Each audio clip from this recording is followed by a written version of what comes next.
CBN Sustentabilidade, com Rosana Jatobá.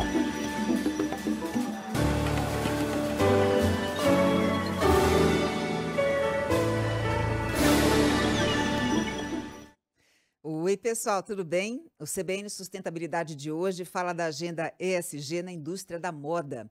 Eu converso com a Fernanda Simon.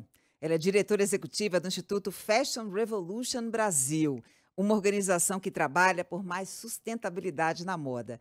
Fernanda, que prazer te receber aqui no CBN Sustentabilidade. Tudo bem com você? Tudo bem, Rosana. Prazer todo meu. Grande admiradora do seu trabalho e feliz com essa oportunidade de compartilhar um pouco sobre moda e sustentabilidade aqui com você. Obrigada. Já vou te chamar de Fê, até Sim, porque a gente já se conhece de outros carnavais, né, Fê? Eu exato. sou, assim, uma apaixonada por moda. Fê, conta pra gente agora, inicialmente, como é que o Fashion Revolution trabalha, quais são as ações que vocês desenvolvem. Somos um instituto aqui no Brasil há mais de 10 anos, trabalhando principalmente com educação, mobilização, pesquisa e comunicação. Então, nós somos um movimento, né, globalmente, assim falando. Então, o Fashion Revolution ele está em vários países, temos ativistas em escolas, em universidades. Então, existe o Fashion Revolution movimento e aqui estamos organizados como um instituto. Então, atuamos, existimos para que exista mais transparência no setor, para que exista mais compromissos, mais responsabilidade por parte das marcas e também para trazer para a sociedade civil, de uma forma geral, informações e sensibilização mesmo sobre a situação da cadeia produtiva da moda. E que ações, especificamente falando, workshops? Agora mesmo vocês têm pela frente uma semana dedicada a esses temas da sustentabilidade, né? Exatamente, estamos bem próximos da Semana Fashion Revolution, que acontece do dia 22 ao dia 27 de abril. É a nossa maior ativação, é uma campanha global. E essa semana, ela existe para que a gente se una e traga, de fato, essa mensagem do que está por trás das nossas roupas e que durante essa semana exista processos de construção de soluções, pensando nas pessoas, pensando no meio ambiente e como que a gente pode criar essas estratégias mesmo, já que são tantos os desafios, né? Mas a moda também é uma indústria tão criativa, então vamos usar essa criatividade e todo esse poder de comunicação, de sedução da moda para criar soluções positivas para o nosso setor. Pois é, você tocou num ponto muito importante, porque a moda, por um lado, ela tem grande influência em termos de cultura. Ela espelha os anseios, os sonhos de uma determinada sociedade, mas ela também carrega, naturalmente, muitos impactos socioambientais, né? E aí, Exatamente. impactos que estão relacionados à exploração de pessoas, à poluição, ao consumo exagerado dos recursos naturais. Na sua avaliação, que já está nesse setor há muito tempo, em que estágio nós estamos em termos de conscientização, não só das empresas, mas também dos consumidores? Olha, Rosana, infelizmente ainda precisamos avançar muito. Porque por mais que a pauta já esteja mais presente em alguns espaços, nas escolas, nós como movimento, né, como organização, temos uma frente dentro de faculdades, de escolas de moda bem forte, mas nós sabemos que ainda, de uma forma geral, precisamos evoluir muito, né? Então, a indústria ela está cada vez mais acelerada, acho que este é um grande problema, essa velocidade, como nós produzimos essas roupas, porque não condiz com a velocidade real do planeta Terra. Então, como a forma como esses recursos são usados, como eles são produzidos, né, como você bem disse, a questão da dignidade dos trabalhadores, das trabalhadoras, que é uma indústria praticamente de mão de obra feminina, né, então, que historicamente essas mulheres vivem em situação de vulnerabilidade, extrema vulnerabilidade, principalmente nos países do sul global. Então, ainda temos muito que evoluir para trazer condições dignas de trabalho para as pessoas que fazem as nossas roupas, mas também para estar mais alinhado com todas as questões ambientais, né? Estamos vivendo aí uma emergência climática e não podemos continuar produzindo e descartando dessa forma. Pois é, aí é que eu te pergunto, né? Diante do cenário atual, Emergência climática, perda de biodiversidade, mais uma crise planetária que é a questão da poluição. O movimento da indústria deveria ser no sentido contrário, de frear os lançamentos semanais de coleções, né, de pensar em toda a cadeia produtiva. Enfim, mas o que a gente está observando é exatamente uma aceleração desse processo de degradação. Exatamente, ao contrário, né? Antes nós falávamos sobre fast fashion, e quando surgiu o fast fashion, quando essas grandes varejistas entraram e começaram a acelerar esse processo, porque até então a gente ouvia falar sobre 2 coleções ao ano, os estilistas traziam uma coleção para o verão, outra para o inverno, uma coisa, e mesmo assim já é bem corrido, né? Você produzir toda uma coleção a cada 6 meses. Esse processo foi se acelerando.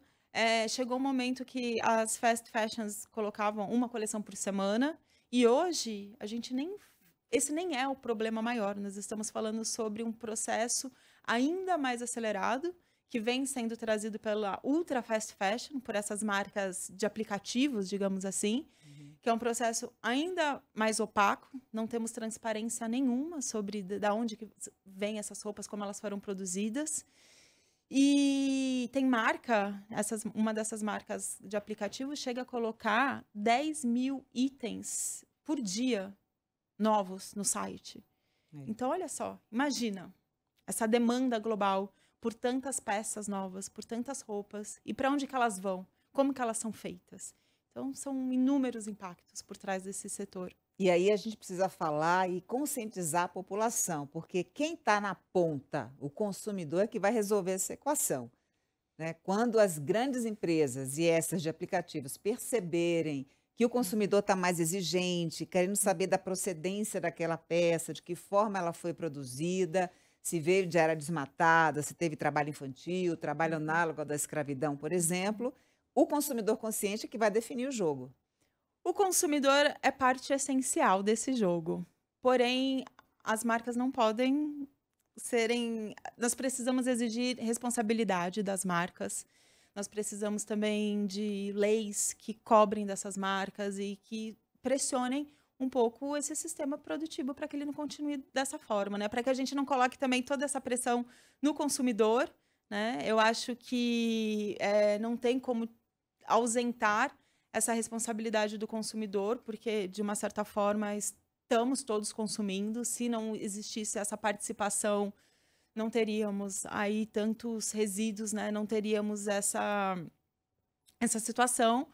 Mas as marcas, elas precisam ser responsabilizadas, com certeza, todo o setor privado, como também a gente precisa do poder público agindo, pressionando e criando leis para dificultar essa operação, né? Com certeza. Agora, Fê, apesar de todos esses impactos, a gente tem notado aí que há um movimento crescente por uma moda mais ética e regenerativa. E aí eu quero abordar alguns aspectos com você, começando pela moda circular, que é a importância da gente reutilizar, reciclar e reparar. Conta pra gente, primeiramente, como o Fashion Revolution trabalha nesse sentido, né? E também se a gente tem notado, de fato, a sociedade mais atenta a esse lado da moda circular. Sim, com certeza falar sobre circularidade, economia circular e na moda também é um dos caminhos para a gente resolver os impactos, os problemas que a gente vem enfrentando, principalmente com essa quantidade gigantesca de resíduos, de lixo e de roupa mesmo, né? Porque a gente já tem roupas produzidas para muitas gerações. Eu tenho um dado que diz que existem roupas para as próximas 6 gerações. 6 gerações, porque tem muita roupa produzida. E muita matéria-prima também, né, que pode ser transformada em roupas, né? Enfim, então a gente precisa realmente pensar em como voltar esse material, essas roupas, e é assim que a circularidade, a moda circular, ela acontece. Dentro do Fashion Revolution, nós temos algumas frentes que abordam essa questão. Nós temos, por exemplo, uma campanha do Setembro de Segunda Mão. Nós temos também, agora, na Semana Fashion Revolution, um Dia das Manualidades na Rua, que acontece em várias cidades, não só no Brasil, mas pelo mundo. Então, a gente incentiva que as pessoas tenham um novo olhar naquilo que já existe, né? Inclusive, recentemente a gente participou do projeto do Atacama Recommerce, que era exatamente tirando roupas do deserto do Atacama que foram destinadas, despejadas lá de uma forma indevida e trazendo um novo olhar para aquelas roupas, né? Mostrando que é possível a gente rever esse sistema produtivo, rever essa lógica de produção e essa lógica de vestir mesmo, né? Não precisa ser peças novas, a gente pode circular o que já existe. Então, nós temos, assim, algumas frentes olhando, incentivando a circularidade, porém, sabemos o quão profundo e complexo esse trabalho tem que ser feito. A gente também acredita muito que não é só sobre circular e trabalhar essas roupas, refazer essas roupas, mas também sempre pressionar para que não produzimos da mesma forma.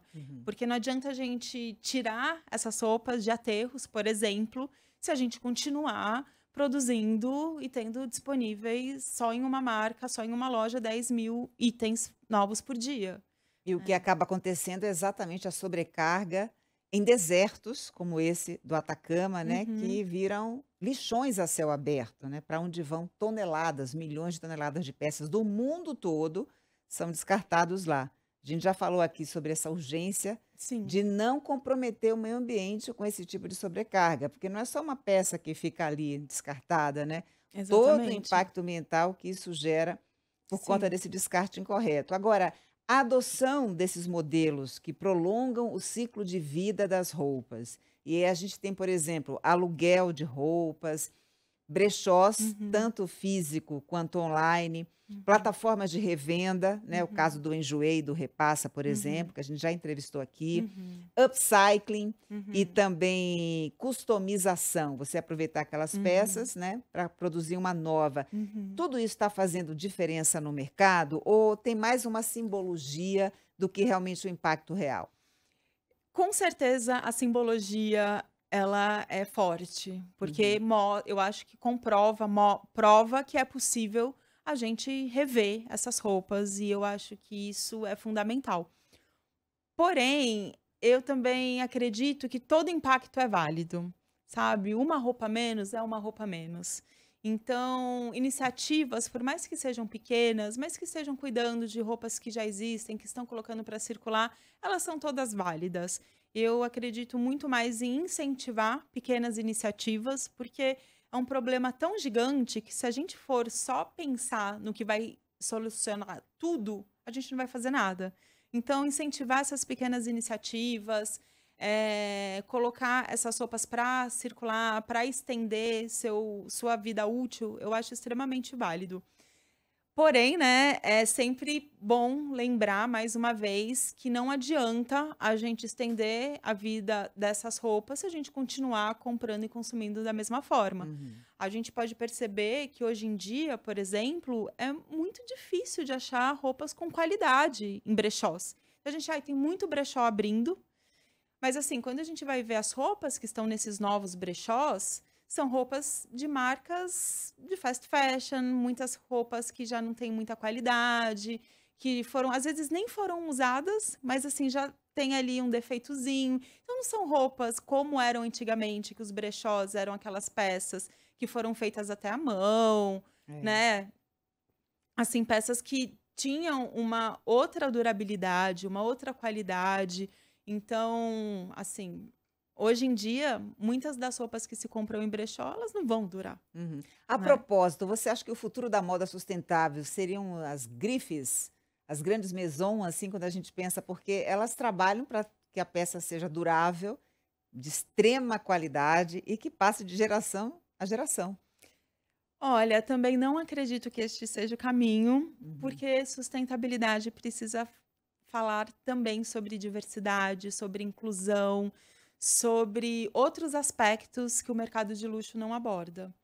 Então, não acredito que seja possível falar sobre sustentabilidade olhando apenas para essas marcas, que inclusive muitas delas são tão distantes da realidade do brasileiro, Sim. né? Então, eu acho que não, assim, existe um trabalho importante que elas que elas fazem e que podemos aprender, com certeza, mas eu acho que é tão fora da nossa realidade, sabe?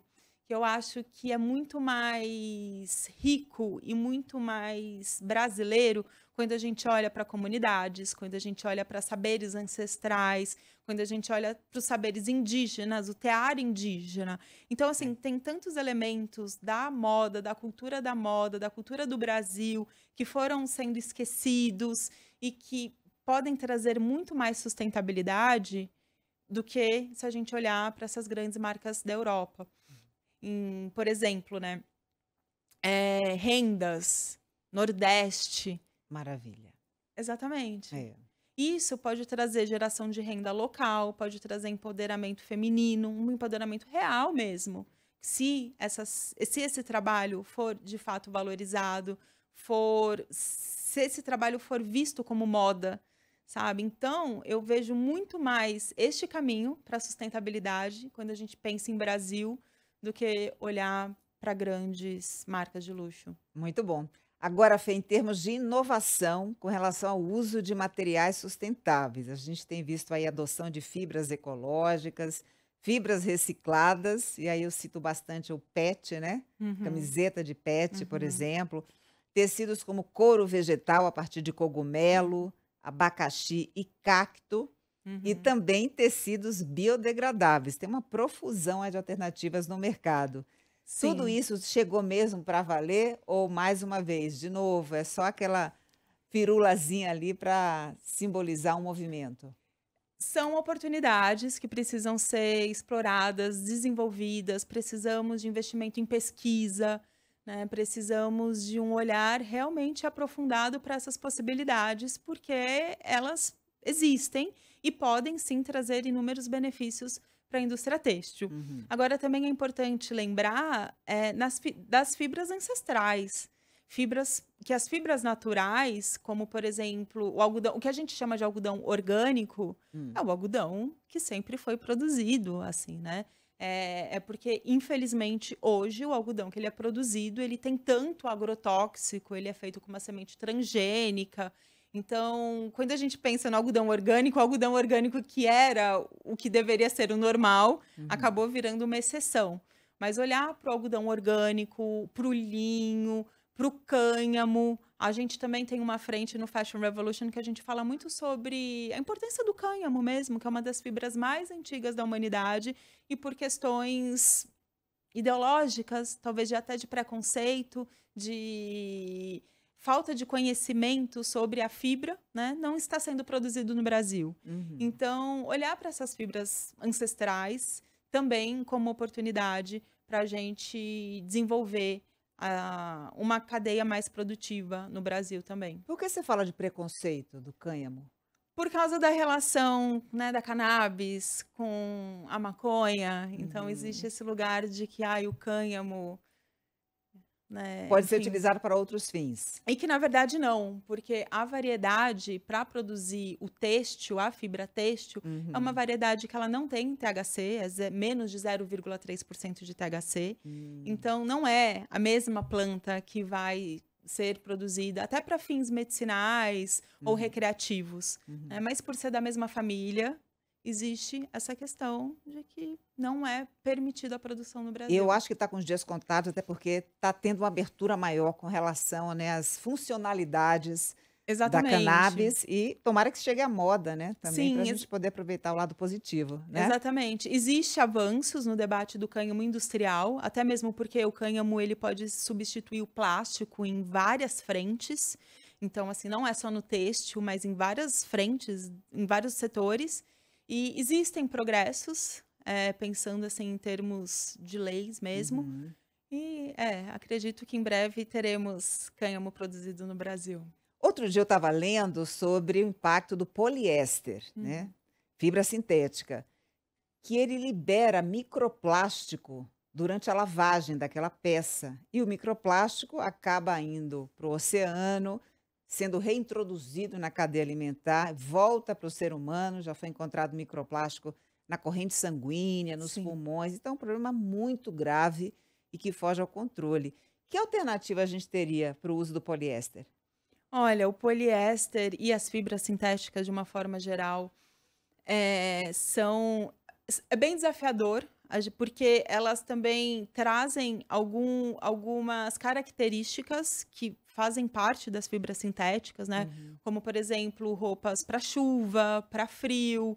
Então, eu acredito que nós precisamos produzir fibras sintéticas com eficiência, com inteligência, pensando na circularidade, pensando como que essas roupas elas vão voltar, que elas sejam recicladas, né? Que elas sejam pensadas para serem recicladas e que Uhum. sejam de fato. Então, assim, pensar no ciclo dessa peça e não ficar produzindo em excesso, porque hoje a maior parte das nossas roupas são produzidas de poliéster, então é a fibra mais utilizada no mundo.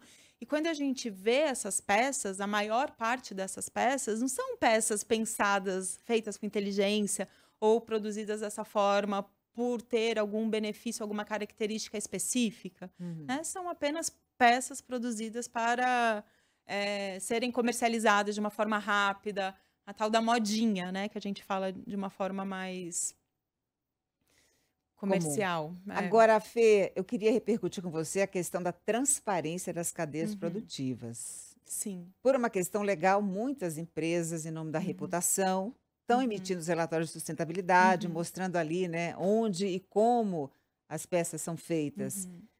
Mas isso é também algo que está crescendo muito ou não? É específico de Sim, apenas uma sim. parte? Inclusive, o Fashion Revolution tem um projeto que é o Índice de Transparência da Moda. Então, nós avaliamos qual é o nível da disponibilidade de dados públicos das grandes marcas que operam no Brasil. Então, este é um relatório que ele está disponível para download gratuito, quem quiser conhecer. E ao longo dos anos, a gente percebeu que as marcas vêm avançando sim, né? Mas, mais uma vez, assim, a gente precisa de avanços mais robustos, a gente Uhum, precisa de compromissos metas mais estabelecidas, a gente precisa ir além. uhum. Porém, eu vejo que uma parte do setor, uma parte das grandes empresas, elas vêm procurando se desenvolver e é essencial, não tem como a gente caminhar para trás, assim. Eu acho que daqui para frente é a transparência, é o primeiro passo. Dentro do Fashion Revolution, a gente fala muito sobre isso. A rastreabilidade e a transparência é o primeiro passo para nós começarmos a pensar e falar sobre sustentabilidade. Se a gente não entender onde estão os nossos problemas, não tem como pensar em soluções. Então, eu vejo mais como positivo, assim, essa abertura das marcas, né? Apesar de terem alguns dados, alguns comprometimentos que ainda são bem falhos, como, por exemplo, compromissos com descarbonização, com desmatamento zero. Então, precisamos de avanço. Mas também acho que temos que reconhecer os esforços de algumas grandes marcas em olhar para a sustentabilidade de uma forma um pouco mais aprofundada, disponibilizar esses relatórios e criar metodologias de melhorias. Até porque, né, Fê, com o advento das redes sociais, é muito fácil uma marca ser boicotada, né, ser cancelada Exatamente. quando ali na cadeia produtiva se averigua, perdão, se averigua trabalho análogo ao da escravidão, trabalho infantil, baixa remuneração, né, dos trabalhadores. Então, hoje, alguma coisa que Exatamente. acontece lá do outro lado do mundo repercute no mundo todo, tá todo mundo muito conectado. Eh, Inclusive eu queria repercutir com você a própria fundação, né, a própria criação do Fashion Revolution vem exatamente de uma situação degradante, que foi o colapso de um prédio em Bangladesh, em que se verificou ali condições muito precárias de trabalho. Mulheres e crianças ganhando acho que $1 por mês para produzir peças incessantemente. Isso tudo gerou uma comoção mundial, né, que inclusive está lá Sim, registrada num documentário, vou deixar a dica aqui para os nossos ouvintes, que é o True Cost, né, o verdadeiro uhum. custo, muito interessante. Muito interessante. Esse documentário aborda de uma forma bem didática essa situação. Uhum, E esse desastre do Rana Plaza realmente foi um marco na história da moda, um é. símbolo, porque mais de 1.000 pessoas morreram e, assim, esses trabalhadores, eles já tinham comunicado sobre a falta de segurança. As paredes estavam rachadas, eles já estavam nessa situação de falta de segurança e eles foram obrigados a continuar trabalhando mesmo assim. E o prédio desabou e mais de 1.000 pessoas morreram, e mais de 2.500 ficaram gravemente feridas. E muitas marcas globais, produziam ali dentro e não sabiam. Quando o Rana Plaza desabou, as marcas estavam assim, produzimos lá ou não? Quem produz?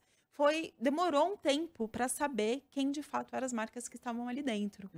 Então, comprovou, mais uma vez, a falta de rastreabilidade e de transparência do setor. E elas não podem se eximir da responsabilidade pela cadeia produtiva indireta, né, por terceiros. Jamais. Elas têm responsabilidade, têm que responder por isso. É legal, Exatamente. é dispositivo legal, responsabilidade solidária.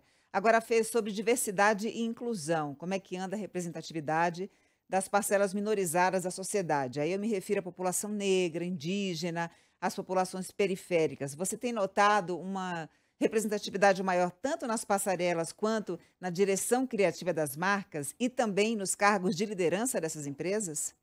Ainda é bem pouco.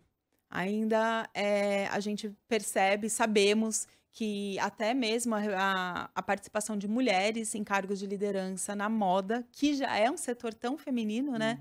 Ainda é bem pouco. Então, assim, quando a gente olha para os cargos de liderança, geralmente são homens brancos, mas quando a gente olha para a cadeia produtiva, quando a gente olha para os agricultores, para as agricultoras, quando a gente olha para a base dessa produção, a gente vê que são mulheres não brancas, principalmente, né, do sul global. Então, mulheres asiáticas, aqui no Brasil mesmo. Então, a maior parte das roupas, elas são feitas no sul global por mulheres. Então, isso mostra o quão desigual e quão injusta essa cadeia ela é mesmo, né? E falando sobre sustentabilidade, não tem como a gente deixar de fora a participação de todos, todas e todes, principalmente considerando o Brasil, principalmente considerando todo o nosso histórico de colonização, né, e como a nossa história foi construída. Então, em vez de olhar para fora, a gente fala muito sobre isso, né? Que a gente aprendeu que a moda é o que vem de fora e que nós temos que seguir. Por que a gente não olha para as nossas próprias tradições, para a cultura do que está sendo pensado e feito aqui? Então, acho que essa é a colaboração principal desses povos que historicamente foram marginalizados e que agora, quando a gente fala de sustentabilidade, eu vejo que precisa ter um protagonismo de povos indígenas, pretos, quilombolas, e que trazem esse outro olhar, né? Afinal,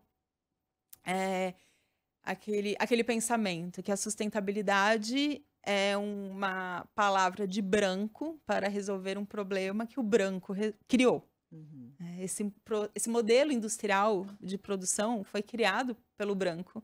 Então, ele criou a sustentabilidade também para tentar resolver esse problema que ele mesmo criou.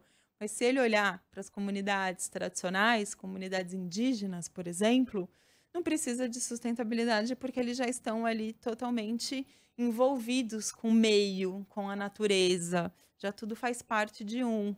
Então, esse ensinamento e esse relacionamento pode ser e deve ser extremamente olhado quando a gente pensa, né, na sustentabilidade. Agora, Fê, claro que são muitos temas que vocês abordam e disseminam no Fashion Revolution, mas se a gente fosse estabelecer aqui uma escala de prioridades, o que é realmente vital na visão de vocês para transformar a indústria da moda no Brasil? A nossa prioridade como movimento, desde que nós surgimos, é olhar para as pessoas que fazem as nossas roupas. Então, olhar para a cadeia produtiva precisa ser o primeiro passo. Então, enquanto nós temos mulheres em situação de extrema vulnerabilidade, mulheres que muitas vezes em situação de trabalho análogo ao escravo, produzindo roupas, não tem como a gente, sabe, avançar esse debate. Então, eu vejo pessoalmente, mesmo dentro do Fashion Revolution, sempre colocar as pessoas em primeiro lugar. Até mesmo quando a gente aborda outros assuntos, até a questão ambiental mesmo, trazer o racismo ambiental, trazer um olhar sistêmico, que considere os territórios, que considere as pessoas e as suas culturas, e não só olhar o ambiental de uma forma isolada, né? Então, assim, para a gente, esse olhar para as pessoas é fundamental, é o primeiro passo. Eu estava numa contagem regressiva para te receber aqui no CBN Sustentabilidade. Chegou o grande dia, estou super feliz e já te convido para uma próxima oportunidade. Muito obrigada pela sua participação, adorei. Eu que agradeço, uma satisfação enorme estar aqui com você. Gente, eu conversei com a Fernanda Simon, diretora do Instituto Fashion Revolution Brasil, que é um movimento global pela moda responsável e inclusiva. Além de ter acesso a conteúdo pelo YouTube, você também encontra essa entrevista no site, no aplicativo da CBN e na sua plataforma preferida. Colaboraram comigo aqui no CBN Sustentabilidade, na produção Luiz Delboni e a Ana Luísa Bessa, nos trabalhos técnicos o Juliano Fonseca e o Cauã Felipe, e na edição Rafael Furugem e o Renato Barcelos. Um beijo para você, até semana que vem. CBN Sustentabilidade, com Rosana Jatobá.